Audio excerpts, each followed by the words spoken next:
ada pelajaran nanti kan dia tanya cikgu, perlu ke kita tulis langkah 1, langkah 2, langkah 3 ni? Tak perlu, kita cuma jawab je lah soalan. Pelik kan? Okay.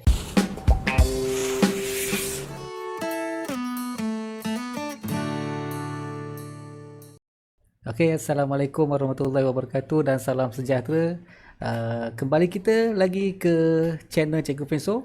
Hari ini kita akan berbincang berkenaan dengan subtopik kita seterusnya, iaitu 1.4 kekenyalan.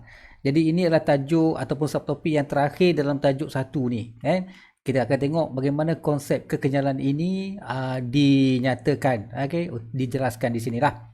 Baik, kalau kita perhatikan di sini, teks yang ada ini di sini, seorang lelaki menarik tali elastik semasa melakukan senaman regangan. Seperti yang tunjukkan dalam foto 1.7 ni lah, yang kat tepi kita ni. Selepas bersenam, tali tersebut kembali kepada panjang asal. So itu yang keadaan yang berlaku lah. Tak semestinya menggunakan tali. Apa-apa saja yang bahan yang bersifat elastik, dia boleh menyebabkan keadaan itu. Okey, jadi dia tanya kat situ, apakah sifat bahan yang ditunjukkan oleh tali elastik itu? So senang sajalah. Jawapan dia, sifat dia ada mempunyai sifat kenyal.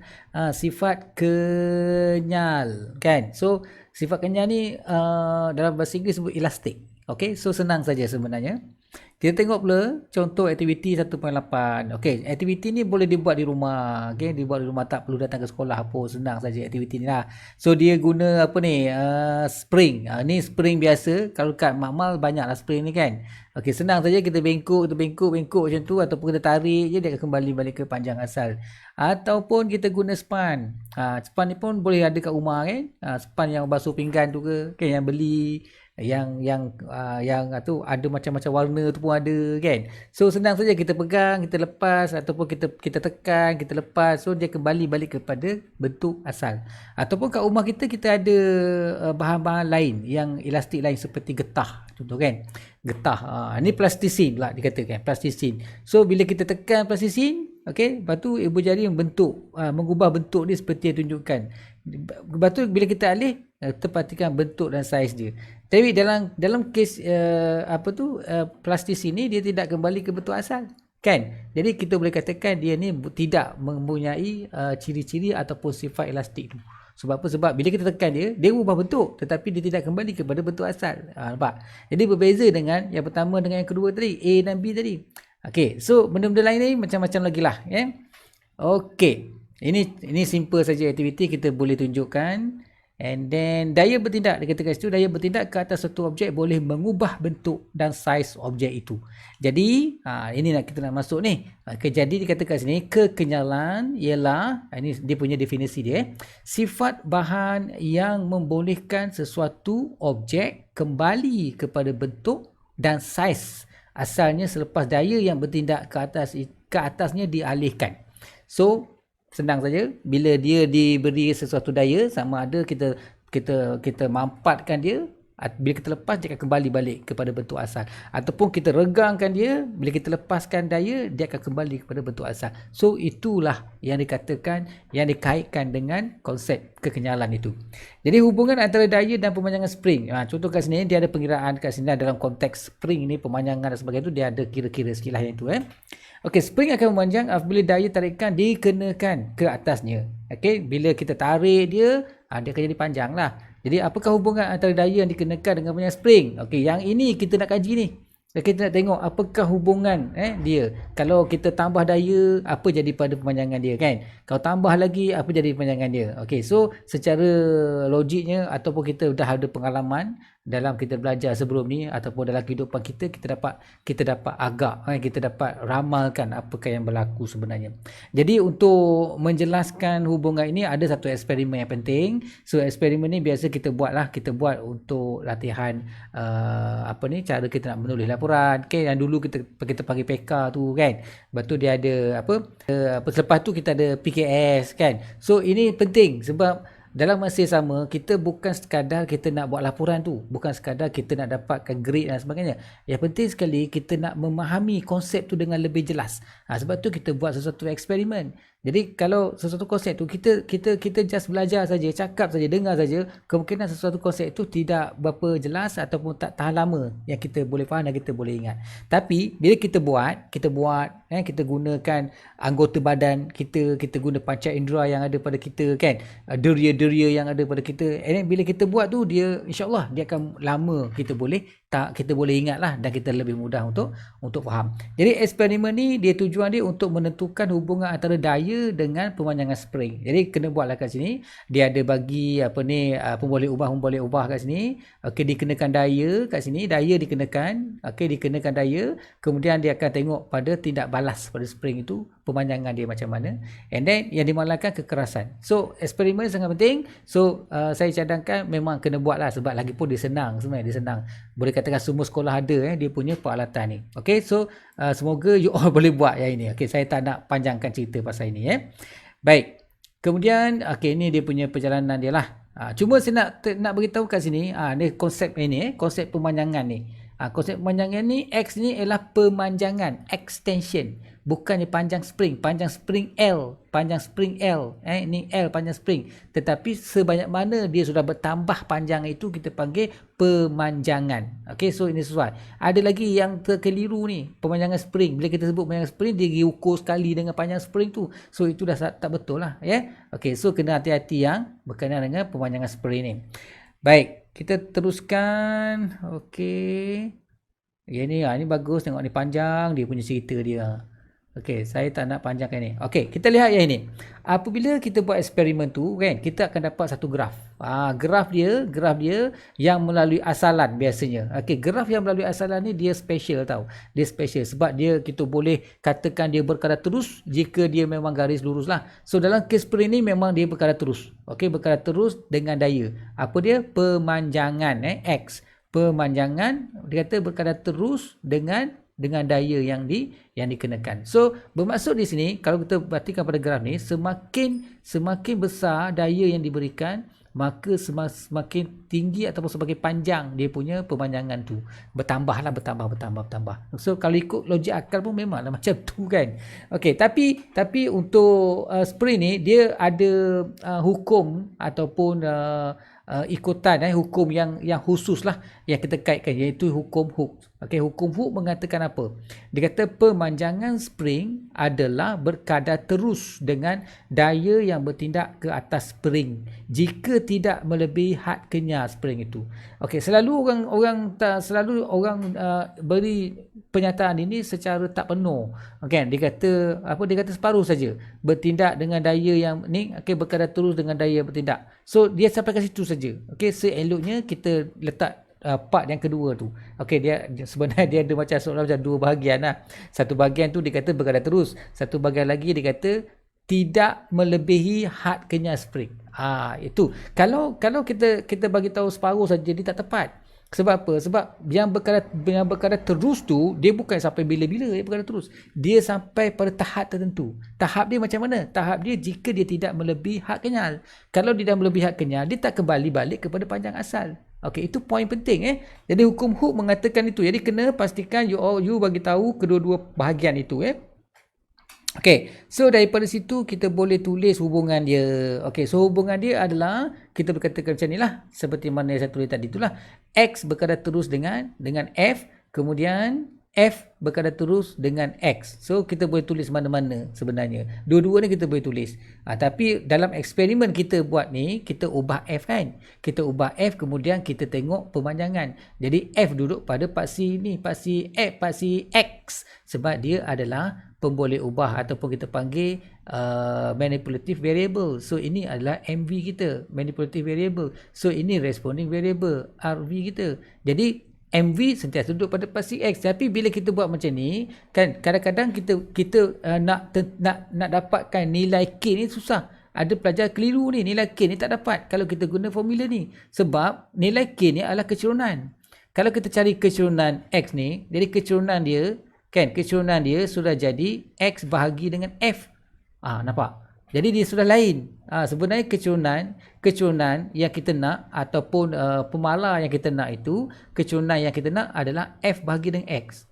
Okay, so ada kepelikan lah sikit kat sini. Tapi sebab dia tak kisah, kita sama je. Kalau kita buat X berkata terus dengan F ataupun F berkata terus dengan X, kita boleh terima dua-dua. Maka untuk dapatkan benda ni, untuk dapatkan hubungan yang ini, kita jadikan dia F berkata terus dengan X. Jadi bila kita buat F berkata terus dengan X, seolah-olah seperti mana X duduk pada paksi X lah. Okay, manipulative variable. Okay, so itu saja yang peliknya. Tapi kita masih boleh guna dua-dua, tak ada masalah. Sebab dia berkadar terus untuk kedua-dua keadaan. Yeah? Okay, so jika kita tulis macam ni, okay, yang ini saya highlight yang ini. Bila kita tulis yang ini, okay, so kita boleh dapatkan nilai K ni. Okay, bagaimana? So kita tukarlah, kita ubahkan. Kita darab X ni dengan pemala. Bila kita darabkan X dengan pemala, so kita boleh tukar simbol ini kepada sama dengan. Jadi kita darab dengan K, kita darab dengan X lah. K darab dengan X, so jadi sama dengan. Maka kita dapat tentukan K ni sama dengan F bagi X. Okay, so K sama dengan F bagi X. Ini yang kita katakan pemala spring. Okay, so K ni adalah pemala spring lah. Jadi F sama dengan KX adalah rumus bagi hukum Hooke. Bukan yang ini, bukan yang inilah. Kalau kita nak kaitkan dengan hukum Hooke, kita guna yang ini. Okay? Ataupun kita guna yang ini sebenarnya. Boleh Okay. And then analisis graf daya melawan pemanjangan spring. Okay, so kita buat analisis sedikit. Rajah 1.34 menunjukkan graf daya melawan pemanjangan spring. So kita ada graf daya pemanjangan spring. Nampak, kita dah tukar sekarang. Okey, kita buat pemanjangan dulu sebab dia merujuk kepada hukum Hooke tadi. Okey, hukum Hooke Hukum Hooke dikata kat sini F berkadar terus dengan X. Okey, F berkadar terus dengan X, maka kita boleh dapatkan dia punya pemala spring berdasarkan kepada kecerunan graf. Okey, berdasarkan pada kecerunan graf. Jadi hukum Hooke daripada F sama dengan KX, kemudian pemala spring K sama dengan F bagi X. So berdasarkan kepada graf F melawan X, kecerunan graf sama dengan F bahagi dengan X per X. Jadi kita dapatlah pemala spring sama dengan kecerunan graf F melawan X. Nampak? Okey. So dapatlah dia punya pemala spring dia. Okey, ni simple saja, tapi kena ingatlah kena ingat kat situ. And then rajah 1.36 menunjukkan cara untuk menerbitkan formula tenaga keupayaan kenyal. So rajah yang inilah So sebenarnya formula itu kita dapat daripada luas di bawah graf daya melawan pemanjangan spring tu. Jadi kita dapatkan luas bawah graf tu, kita dapat. Dalam soalan kadang-kadang dia bagi graf. Dia tak bagi kita dalam bentuk teks ataupun dalam bentuk number, dia bagi kita dalam bentuk graf. Jadi kita kena tahu sendiri. Okey, tenaga keupayaan itu sebenarnya adalah luas di bawah graf daya lawan pemanjangan tu, X tu.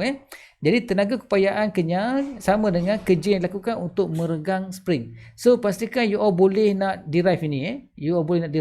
Sebab takut dalam soalan ditanya bagaimana ia dihasilkan. Jadi kita kena kira lah. So kerja yang dilakukan untuk meregangkan spring sama dengan daya purata yang digunakan, kita darab dengan pemanjangan spring. Daya purata tu contoh dalam kes kita ni adalah kosong tambah dengan F. Okey, so kita bahagi dengan 2. So kosong tu daripada nilai yang paling kecil kita tambah dengan nilai paling besar, so kita bagi 2. So kita dapat purata dekat situ. Kemudian kita darab dengan X, kita dapatlah setengah Fx. Okey, itu yang pertama Itu tenaga keupayaan kenyal. Okey. Lepas tu berdasarkan graf F melawan X, okey, luas di bawah graf sama dengan luas segitiga tepat di bawah graf tu. Jadi kita boleh kira lah, kalau kan graf tu kan macam ni kan. So kita boleh kira luas di bawah graf ni. Ingat tak macam kita buat persamaan untuk tingkatan 4 tu, tajuk gerakan tu kan. Okey, so kita kira di sini setengah darab dengan F. So dekat sini F kan, dekat sini F darab dengan X kat sini. Darab dengan X, kemudian kita darab dengan setengah lah, so kita dapat setengah Fx. So kat sini tenaga keupayaan kenyal setengah Fx, dekat sini daripada graf pun kita dapat setengah Fx. So kita boleh katakan di sini bahawa tenaga keupayaan kenyal EP yang kita labelkan sama dengan luas di bawah graf Fx. So EP sama dengan setengah Fx. Okey, kita gantikan, lepas tu kita gantikan Fkx yang kita dah tahu sebelum ni ke dalam persamaan satu ni. And then kita dapat ganti teruslah yang ini. And then akhir sekali kita ganti, and then kita dapat satu persamaan yang baru, iaitu EP sama dengan setengah KX kuasa 2.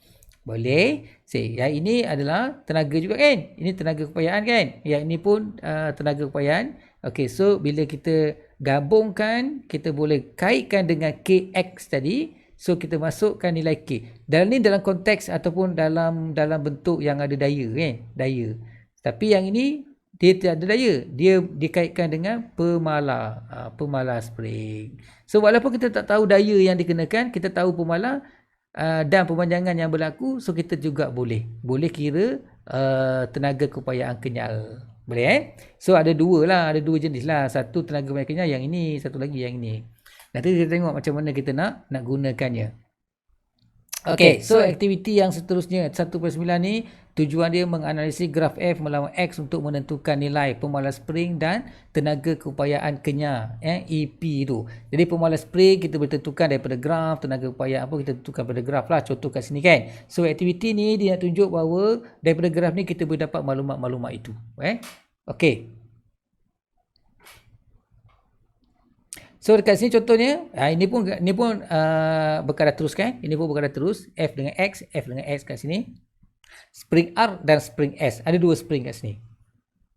So daripada graf F melawan X bagi spring R dalam darjah 1.37. So kita boleh tentukan nilai pemalar spring K dengan menghitung kecerunan graf. So bila kita kira kecerunan graf ni, kita kira kecerunan dia, kita dapat kira dia punya K.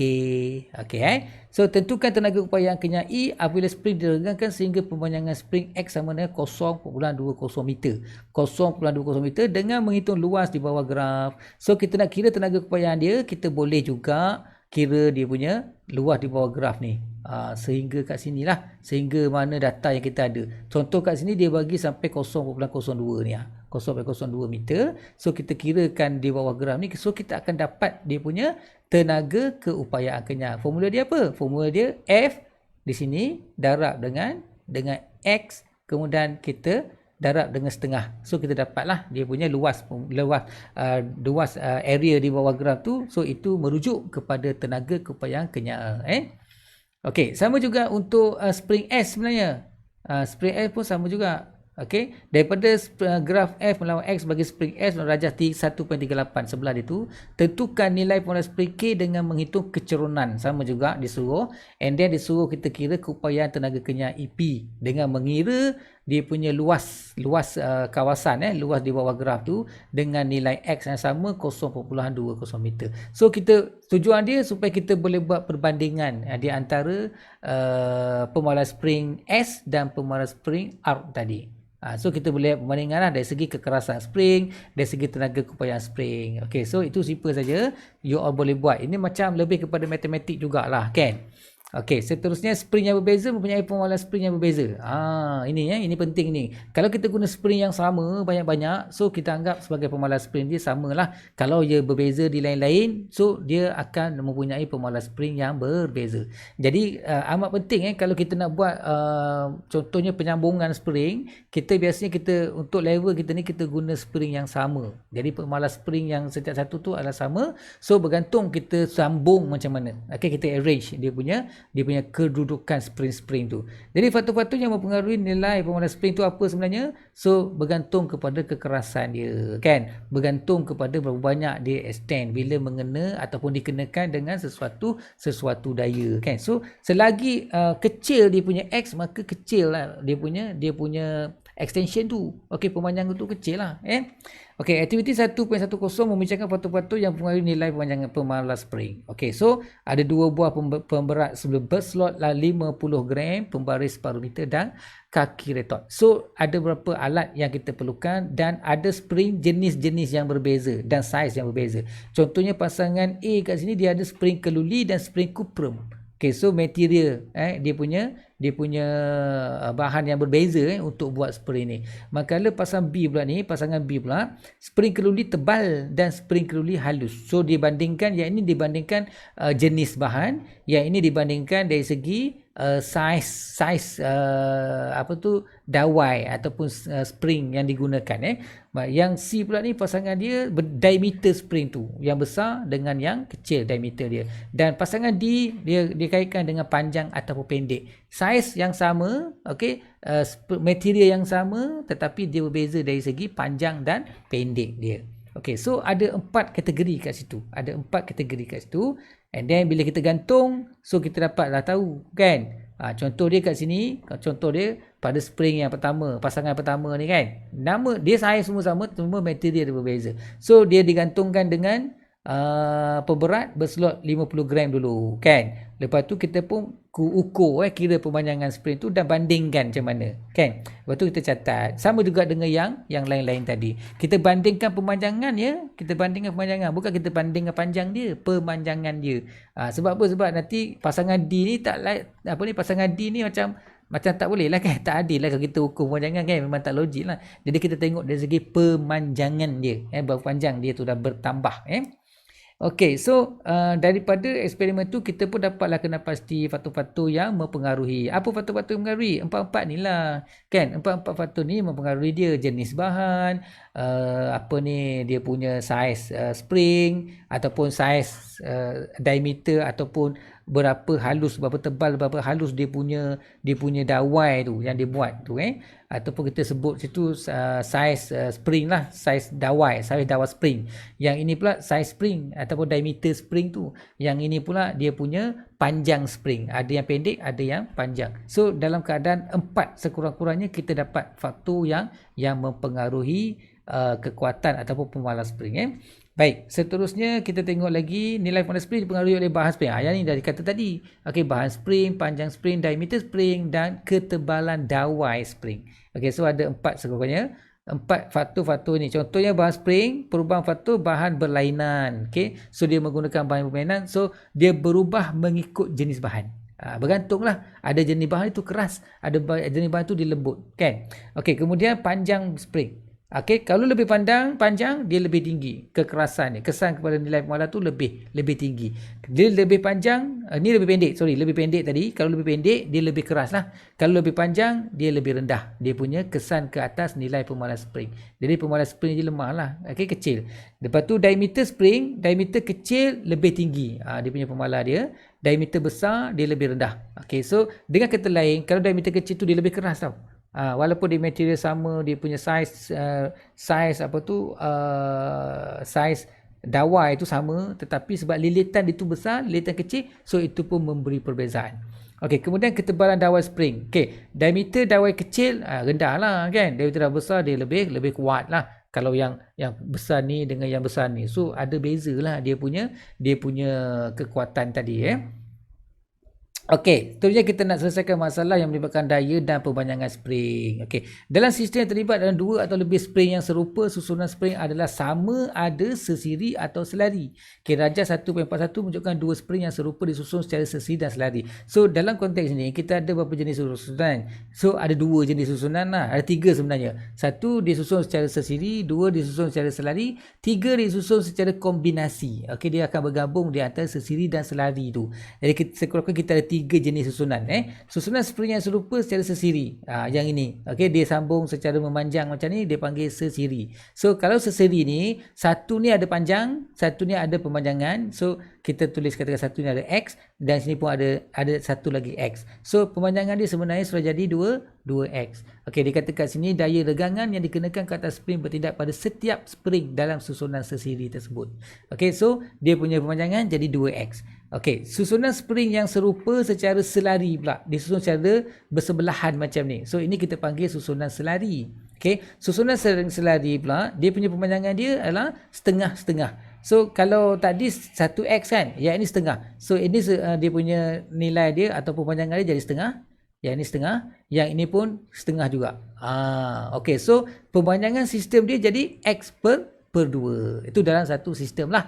Okey, so daya regangan yang dikenakan ke atas spring dibahagikan sama rata kepada 2 spring. Itu kalau 2. Kalau dia ada 3, kena bagi 3 lah. Kalau dia ada 4, kena bagi 4. Okey Seterusnya. Okey, ni contoh masalah kita. Okey, satu spring dengan panjang asal 50 mm. Okey, memanjang sebanyak 6 mm. Bila diregangkan dengan daya 12 Newton. Hitung pemalas spring itu. Okey, Rajah 1.42 menunjukkan 3 susunan spring terdiri daripada spring yang sama dengan spring DA.